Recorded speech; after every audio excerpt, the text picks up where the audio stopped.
Hello everyone, this is Tripper, and today we are playing Chivalry Medieval Warfare, and I have with me two fantabulous friends. Why don't you say hello? Hey, Hey, I'm Spook. This is Spook, and this is Omega of the clan Tempest, who recently won the tournament that I am putting up several videos for. And it's essentially the best clan in Chivalry currently, and these are two of the best players in Chivalry, if not the best, by my account. Now, they may debate this, but, you know, that's just so they can keep their humility. But today, we're going to be talking to you about some high-level Chivalry tactics. Now, many of these tactics might seem controversial to you guys. We're going to talk about feints a lot, but take it in stride. Use what you want. Don't flame the comments, please. But we are going to give it the best explanations we can, and with two of the best players, that should be pretty simple. So we're going to start off with some regular duels, just between us, to show you guys some high-level tactics. These two are both above rank 50, just so you guys know. So you go ahead and fight. okay. We're both using longsword for consistency, and so that we're not doing too much damage to each other. Just so we're both using the same weapon. Normally, most competitive players will use the messer or the sword of war. Mm-hmm. And, I'm a mall main, so Yeah, Spook uses them all. Yeah, it's probably the best Maul player in North America. Right now, he's using the hound skin for the longsword, so that's why it looks different.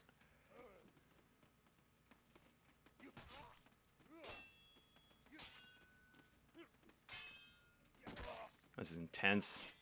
Come on, Spook. Come back. You can do it. Oh, no, you oh, can't. nice. Good? Let me heal if Yep. you want to do a duel. Yep. All right, let's do this. I can take Omega, guys.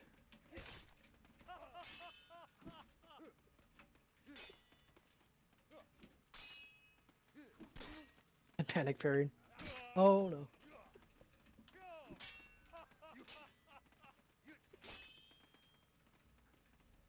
I got this. Oh, fuck. No, God. Oh, I come back. So close. And yet so far. That was close. Yeah. All right, you guys can hit each other again.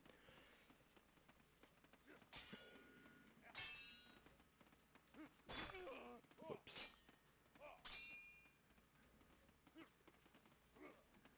Oh. Oh!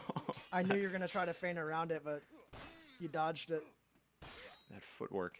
Nice. Oh, feint. very nice feint. Come on. Come on, Spook. You got this. Oh, man, you called so many of them. Oh, nice! That was close. Yeah, good fight. Yes! I'd Very just like nice. to point out that during that fight, I was going. Well, I didn't. Wow, better way to explain this. I missed, and normally I would have combo feinted to parry, but I knew that Spook would try to feint around my combo feint to parry, so I continued my combo, but he was out of range, so I whiffed and was punished for it, regardless. Mm-hmm. Good call. All right. If you guys want to fight one more time, that's cool. Oh, unless you want to go. Actually, here, Oh, yeah, let me yeah, fight yeah, you, Spook. Yeah, you guys can Yeah, fight. that's the only Yeah. one left.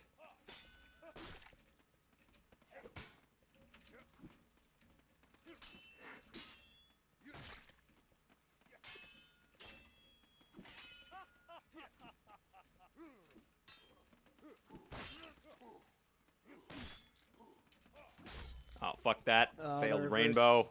Yeah. I don't even know.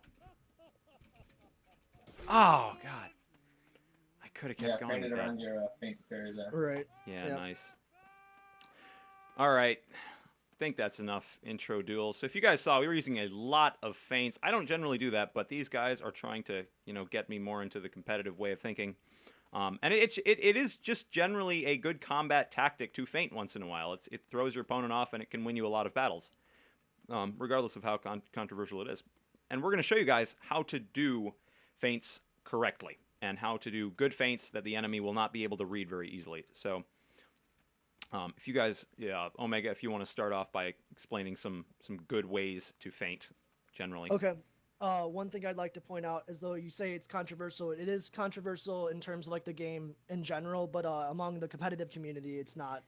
It's not very Yeah. debated. It's pretty well accepted, and most people have accepted that you can read feints since the patch in June of 2013 when they reduced the feint window. You can read them as long as the proper distance. Well, it depends on the weapon and the wind up and the attack used, but in general, Yeah. every feint is readable, Yeah. and it just takes a lot of practice to get to that point. Yeah, and also just as an aside to that, like it is practically a necessity to feint in competitive, just generally. Because the way I see it, drags are like a mix-up to feigning. So, in general, a good player is not going to fall for drags or accelerations unless they're under pressure, and like that comes with being threatened by other ways of bypassing parries, such as feints. So, Right. drags themselves will not get you anywhere. You need to use drags in combination with other tactics. This is Right, You true. also wanna just be- need to know. You just need to know your weapon too. Like you're not going to be feigning too often with a maul compared to like a sword of war. Right. Okay, So you want great. me to show you yep, a few yep, ways to do effective feints? Well, I'll show you on you so that yep. it's from in first person. So stab feints are generally the best feints to use, especially on swords. So almost that's about as late as Oh. you can do it. Okay. there. Mm-hmm. And so you want to get as close as possible at all times when you're feigning, because if I feint further away, you could punish me for that. Right. And if you read that, you could just look down overhead me. I can see it a lot earlier. Mm-hmm. And then if you want to do overhead feints, you want to get in close and you want to look down. You want to jerk your head down when you're overheading. You like go in Okay. really fast. Feint when it was over again. There you go.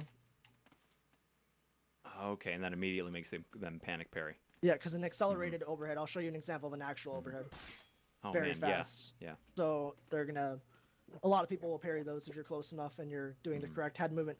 On the flip side of that, though, if you always make these kinds of head movements, or if you do the stab feint and you like duck your head, which a lot of people do, if you do that too much, then if you do those movements, people will just gamble you. They'll see you do that head movement and they'll just assume that you're feigning, and they might try to just attack through it. You don't always want to over exaggerate your torso and head movement. Right. To like hide your feints. So for example here, let me hit you. If I overheaded you and then I went into a stab, I hit the ground. Yeah, I duck my head and I do that stab combo feint. Yeah. Another way to do that, let me hit you again, is I could just stare straight and just stab. So it makes it harder to read. You just want to mix up your different tactics as much as possible and not do the same movements and not feint at the same times. You don't always want to, like, for example, let's say you get hit and then they combo you and you parry their combo. You don't want to like run up and then feint them immediately after that. You want to Change like it up. sometimes I won't feint when I'm like opening on someone like 4 times in a row. I just won't feint until they just don't block, because eventually they just expect, they're like, he has to feint this time. He has to feint. And if you just don't feint, you're eventually going to get that opening where you'll just hit them because they don't block, or they try to swing through it or whatever they do. So you don't want to make any sort of pattern that people can catch on to or anything like that. You just don't want to make yourself predictable. Okay. I'm gonna try those against Spook right now. So Spook, I'm just gonna try some stab feints okay. against you. Yep. Now I was a little bit late on the follow up, but right after you feint, you should follow it up immediately so you can actually get the hit in. Yeah. Just like that. And with an overhead, like Omega was saying, you want to overhead, feint, and then immediately go down, up, and then come back down for the acceleration. Yeah, you don't want to be looking up and down too drastically though, because a real attack, you don't go up and down. You don't flip too up. much. Yeah. Yeah. Really, so what you want to do is like just look down as you're feinting it. So basically, you should like end your look down, like look your head movement that? as you cancel. So like that. Like that. You Okay. kind of you look up as you start your attack, and you look down as you cancel it. Yeah, because you want to make the feint look as much like a real attack as possible. Preferably an accelerated attack. Yeah. Okay. Yeah, that makes sense. So Spook, let me just. Whoopsie daisies. All right, so we're gonna go up, down, and then follow it up. So. Yeah, that was pretty good. Shit, a little late. All right. There you go. That was good. Yeah. Yeah. That was Just follow up. Awesome. So that's a stab and an overhead, and you were saying the stab is probably the most effective version of the feint. Especially on the two-hand swords, the stab, if you're close enough and like this kind of face hug range, the stab animation kind of starts inside of your body, so it makes it a lot harder to read, because since stabs come, the tracer comes directly out of like the weapon. Like once the weapon goes into release, the tracer's just gonna hit you like basically instantly, since the gonna start like inside your body basically. So Right. if you're close enough and you're doing a stab feint, it makes it very difficult to read. Okay. Yeah, and the closer you are, the less they can see of the actual weapon. Right. So the less Okay. they can actually read from. Very nice. Yeah. So yeah, that like half the weapon is essentially inside the other person's body at that point, so it becomes Yeah. very difficult to determine when it's actually in the strike phase. Right. Okay. So those are pretty much the two most effective ways you would say of putting a feint through. Yeah, Oh, you don't. also, something interesting I'd like to add in there.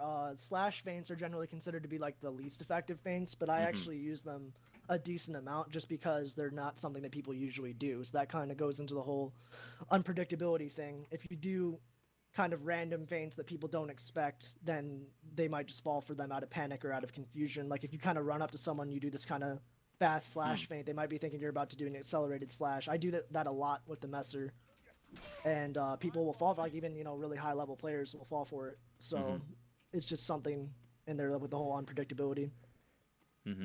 All right, so that's a very good point to make. So those are the most effective: stabbing and overheading, side slashes if you're feeling lucky. So now we're going to talk about dealing with and reading feints. This is something a lot of you guys have asked about. It's a very sought-after technique in Chivalry, is the ability to read feints, but it can be gotten over practice. Omega, what would you say is the best way to go about reading feints?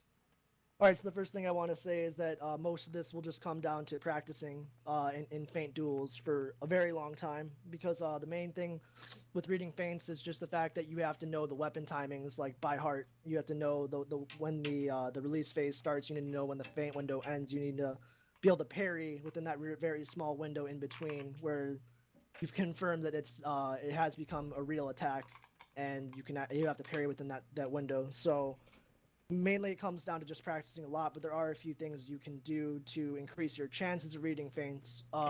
One of which, the main of which I would say is reading patterns, just knowing what times that people in general will feint and like what kind of feint they'll use, and then reading an individual's pattern, knowing like what kind of player that person is, if they're aggressive or how much they feint or at what times they're going to feint. So there's that, and then a very major thing is trying to keep as much distance between yourself and your opponent as you can.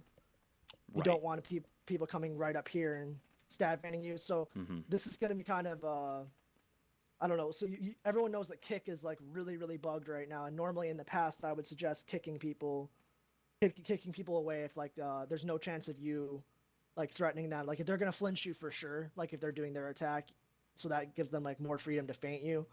They're like coming up like this at you, you might want to kick them away. But kick isn't very effective these days. It's very buggy.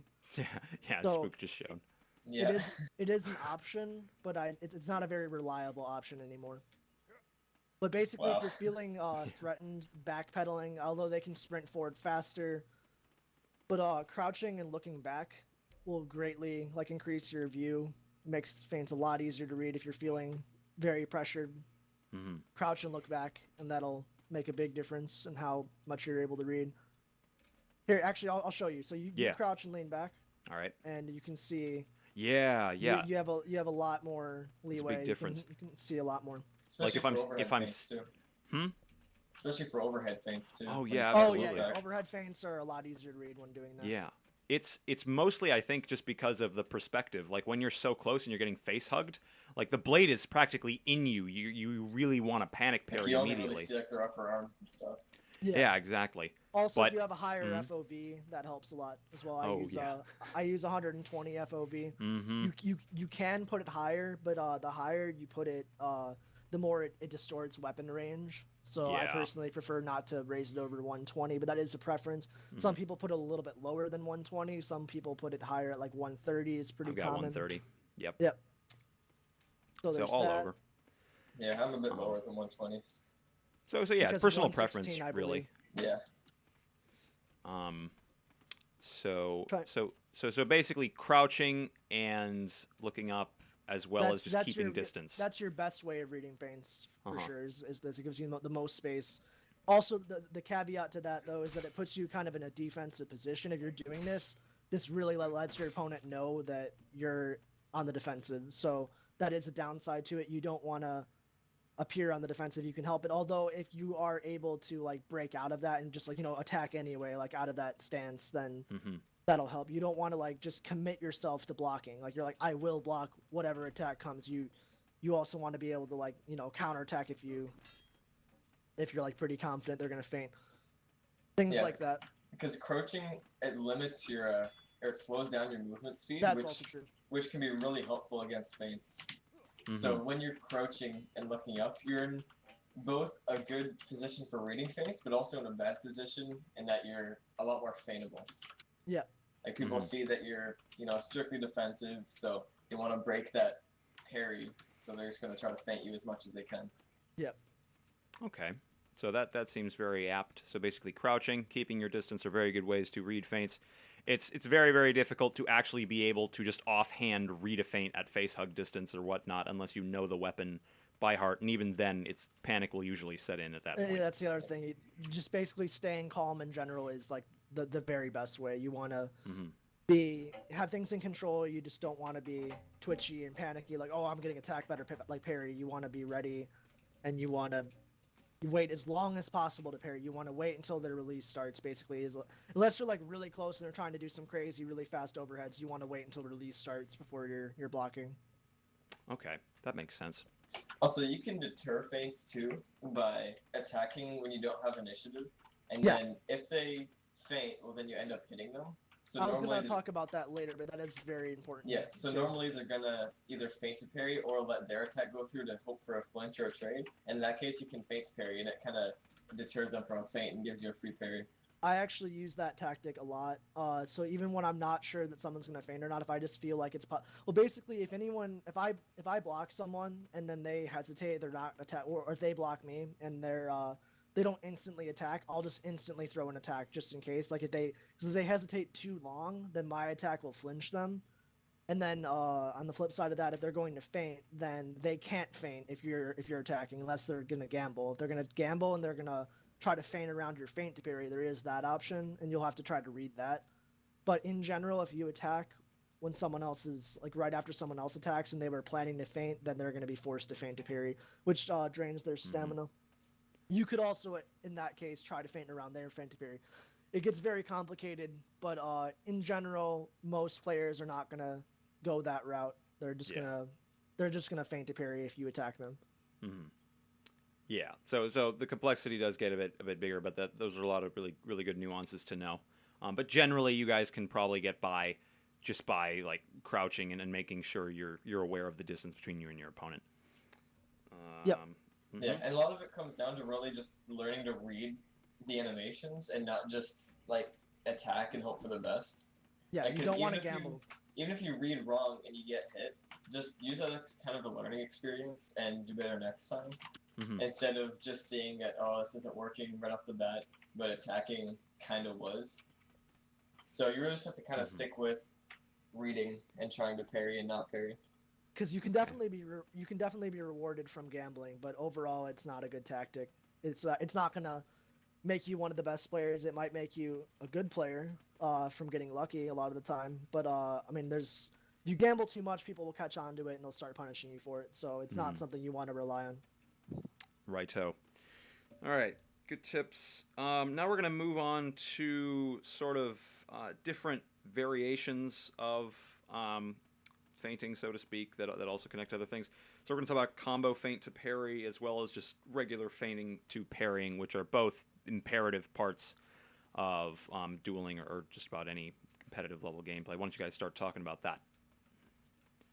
Okay. I mean, basically, it's pretty simple. If you feel you're going to be flinched, especially, or if you don't want to trade damage, then you're going to want to feint.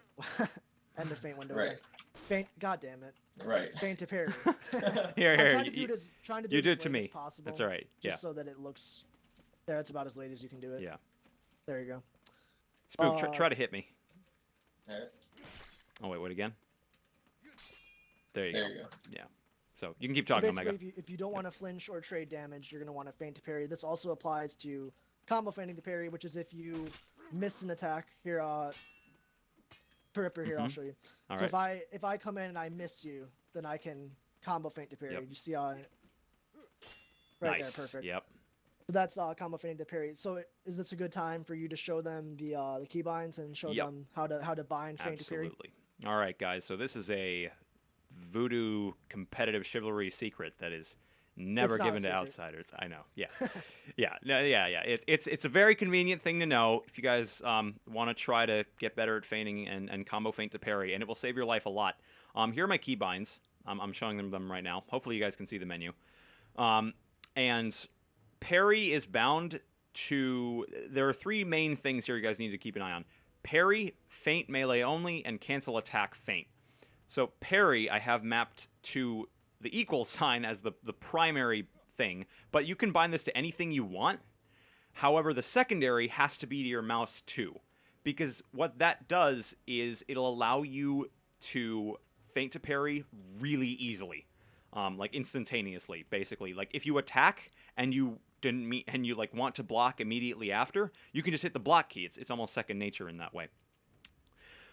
The next one is cancel attack feint, and all three of these need to be as they are to make the combo feint to parry and feint to parry work well. So cancel attack feint it's mapped to V and Q, but what it should really be mapped to is whatever button is you want to use as your feint button, basically. Cancel attack feint. You want that button to be mapped to whatever your feint button is. That can be Q, or I have it mapped to a mouse button in my macro maker majigger, which is mapped to V here. That's why it says V. I don't actually use V, but a mouse button's the most convenient for me. But whatever you guys want, just map that to what you like. And then, yeah, I think that was it. Oh, I meant to say that. Melee only. Yeah, Feint I'm melee sorry. only has to be mouse too. So Has to basically, be what mouse this too. does is Yep. it forces the melee only feint before the parry. So that's why it'll feint to parry. So basically, it makes it so you can feint to parry with one button rather than you can either double click right mouse button, but there's input delay in Chivalry, so that if you double click right mouse button if you just double click right mouse button, you don't have any sort of setup like this. It's very slow comparatively. If you do Q to right mouse, it's very fast if you get good at it. But basically, this way, all you have to do is just press right mouse button during your wind up, and it'll make it so that you feint to parry instantly with one button. Yep. Which is a tactic, well, not a tactic, but it's a bind that's used by almost all, well, I'm not sure about almost all competitive players, but it's used by almost all of Tempest, it's used by all of Foucher, it's used by at least half of Nemesis, and it's used by a few members of the Rosie Boys and a few members of the Lover Boys, so I know that for sure. Yeah. It's a very commonly used bind, and it is within the controls, so you don't have to use any sort of outside program to do this. Yeah. And it is very convenient. And it's not like it's essential to have either. Like, it's nice to use, but I'm one of those players that's old school and I don't use binds like that. Yep. So, and I do just fine. So it's not like it's the be all and the end all for feint to parries. There's also some pretty serious disadvantages to having this bind if you don't get used to doing the normal feint to parry. Because I just in the last few months I've gotten used to doing the default feint to parry more often, because people will often, if they catch on to the fact that you feint to parry often, they will feint around your feint to parry. So if you have the bind, it is a disadvantage to having your parry feinted or dragged around. Unless you learn the default way of feinting to parry as well. So that's a very good keybind for you guys to have. Both methods. You want to use both methods of feinting to parry. You don't want to rely on the bind too much, otherwise people will start to punish you for it. And I also use my thumb mouse button to feint, and I would recommend doing it that way, because a lot of people do use Q because that's like the old school way of doing it. But with Q, you have to take your finger off of A, so that limits your movement in combat. So I would recommend personally using a thumb mouse button for your normal feint, your offensive feint. So yeah, guys, use the keybind. It doesn't take too much effort unless you don't want to, like Spook. You're an old-fashioned guy. That's fine. But yeah, combo feint to parry and feint to parry, they're pretty self-explanatory tactics in and of themselves. You know, if you make an attack and you see that they're attacking a bit faster than you, then you want to go to feint. Combo feint to parry, if you attack, you miss them, they go in for another strike, then you can immediately get a block in, and it's convenient. Oh, goodness. Here, Spook, restart the map if you can. Yep. Yeah. So we're gonna restart. We're actually almost about at the end, which Yep. is fine. We're just gonna talk about some residual things like how footwork and double parries can work into that, and both of those are generally pretty advanced common tactics in competitive play. I'd also like to add one more thing to the combo feint to parry part of it. So here, Spook, if you want to help me demonstrate this. Yeah. If I combo feint to parry, it's a pretty obvious thing if you miss that most good players will try to combo feint to parry. So a lot of things that other players will do will they'll try to punish that combo feint to parry by feinting around it. So here we'll demonstrate that. Yeah. Oh. Oh. Sorry.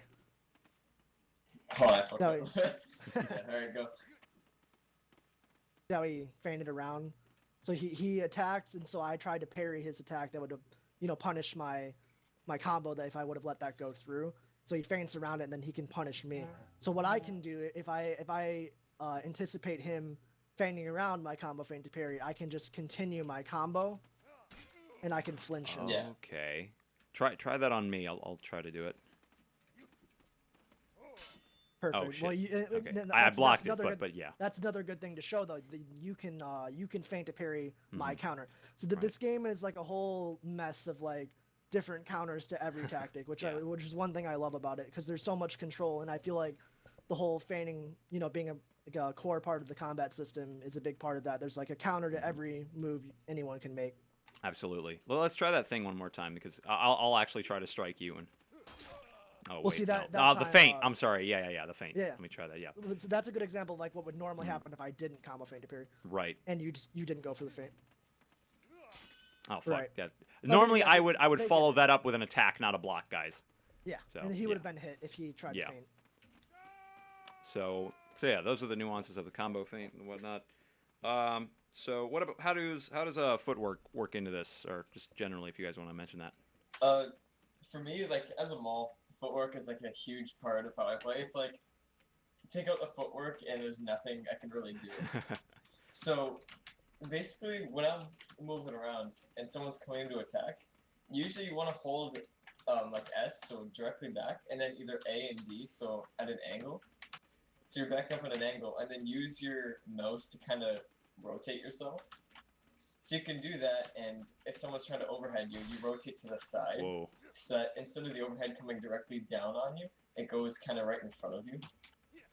So it makes it a much easier to parry because it's hitting right on your parry box and you don't have to guess if it's gonna hit early or not.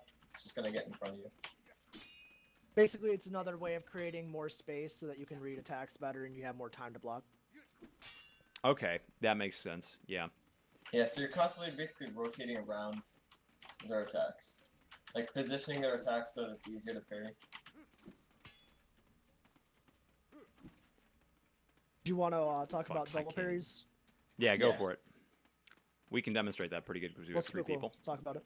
Yeah, so what double parries are is basically when you're not sprinting, you can queue up another parry while your current parry's in recovery.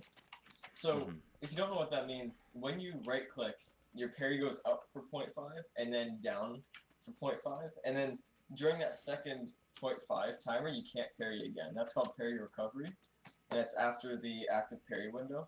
Now, if you're not sprinting, you can queue up another parry during that parry recovery and basically combo parries almost. Yep. So you only have to click it once and it'll automatically go right when the parry recovery's over. But when you're sprinting, you can't queue them. It's much Okay. It slower. makes it slower, and a lot of people sprint constantly in combat. I have this problem. I don't do very many double parries because I've always moved a lot in combat, and I sprint more than I probably should. Mm-hmm. The Spook is very good at this, though. Yeah. Let's double stab Spook then.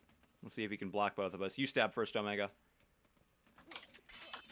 Well, that's Nice. parry. That's parry to parry. Oh, parry to parry. But Okay. Here, I don't know how easy it will be to demonstrate this, but basically Mhm. what this double parry comes into use is when you get feinted by a weapon that has like slightly slower attacks, or like for example, if I did a stab feint and then I did a longsword stab, which is 0.6 seconds.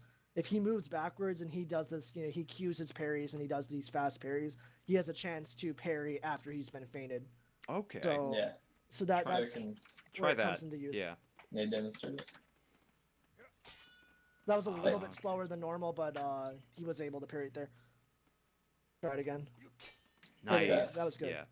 And something But, else he was doing. I'm sorry. Something else he was doing also that I should mention is, once if you're getting hit or you're getting feinted, and you miss the first block, it's a good idea to backtrack as well as try to get the blade to like go above you so you crouch basically, try to matrix it. Yeah, you want to make the attack take longer to hit you. Yeah, so you can get another block out. You squeeze out those little milliseconds so you can parry it the second time. Yeah.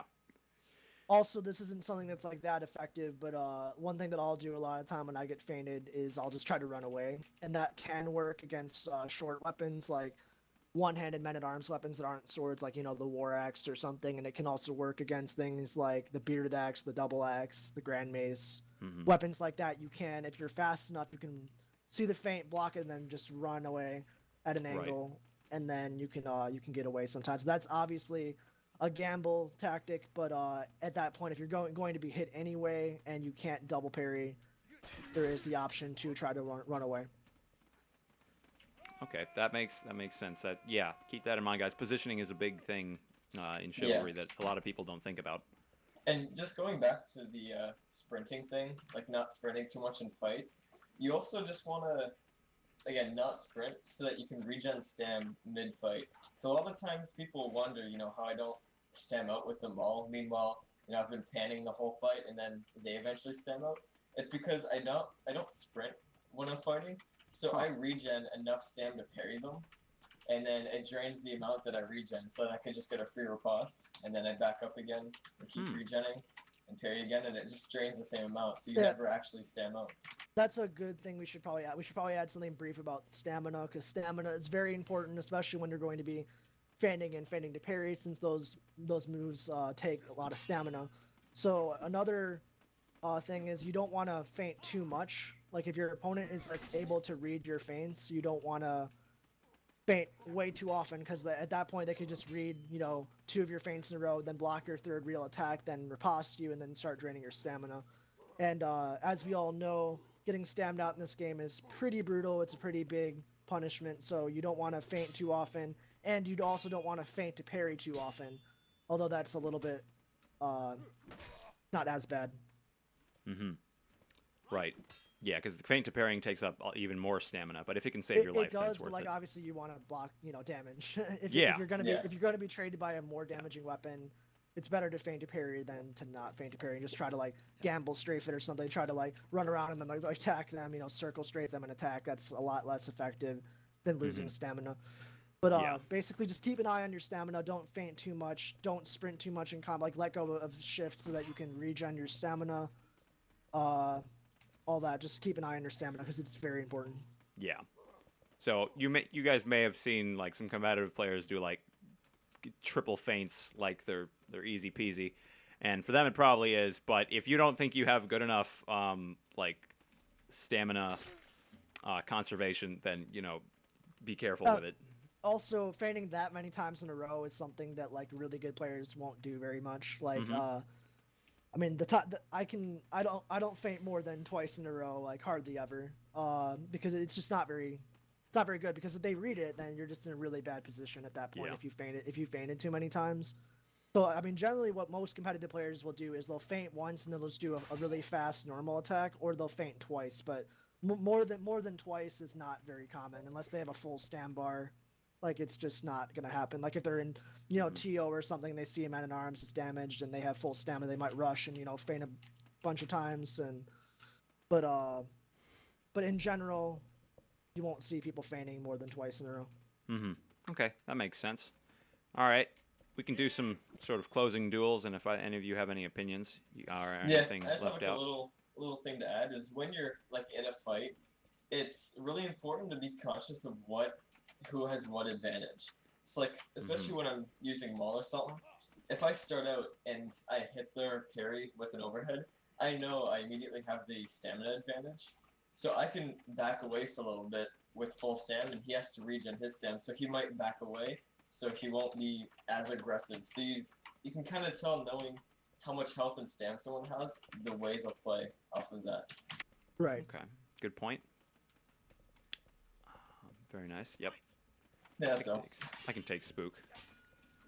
Too easy.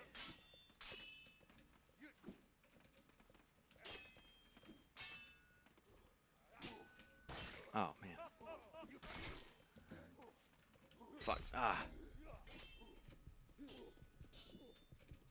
See, I now have the same advantage.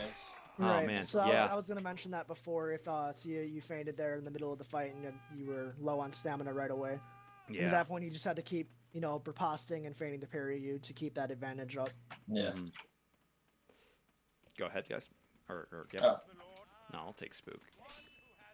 Too easy. Shit. I missed though. Right there, I feinted around his feint to parry. Uh-oh. I don't make good life decisions. Oh, these things. Ah! Whoa. Yeah. Oh, man. See, you're at a pretty big advantage there, but you kind of threw it. Squandered it, yeah. Desynced them twice. Oh, I did. Oh, I'm sorry. Well, I guess it's not really my fault. It's Torn Banner's fault. Yeah. Right, yeah. God damn it, TB. He's also got 16 ping, guys. So it is Yeah. lag. Pretty OP. Yeah.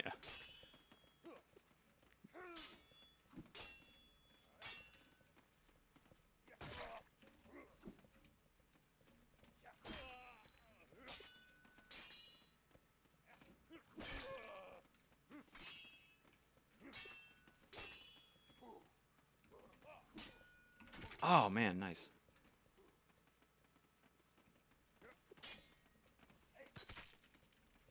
Oh, fuck. Oh, come Oh, man, that on! was The close. strafe. Nice. Yeah, guys, running away from a feint is a really effective tactic. It's not as effective as it seems. Oh, It's well, when you're that it's close, it's can a be. last ditch effort. It's definitely a last ditch effort. Mhm. Yeah. It's kind of a luck thing. That makes sense. most of the Yeah. time. Yeah, I was like within a hair's breadth of stabbing you, so Oh god. still. Yeah, I don't know if you saw that there, but he feinted around my feint to parry. I was too far away to punish Oh, it, so I God. backed off to get my stand back. Right there, I attacked during his combo to make sure that he didn't feint me, and then I feinted to parry once I saw he wanted to release. The drags. The feints. Oh my god. It's gorgeous. Oh, nice.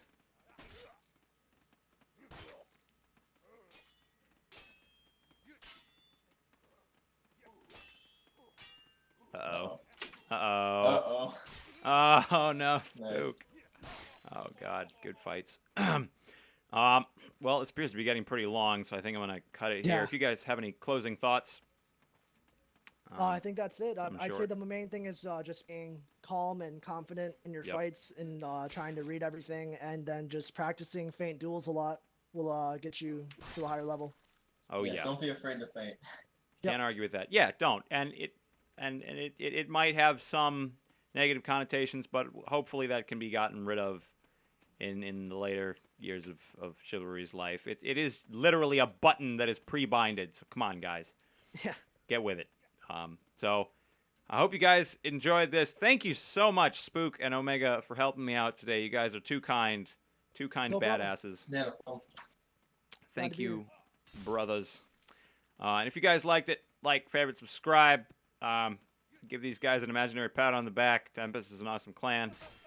And I'll see you kind people later. As always, have a grand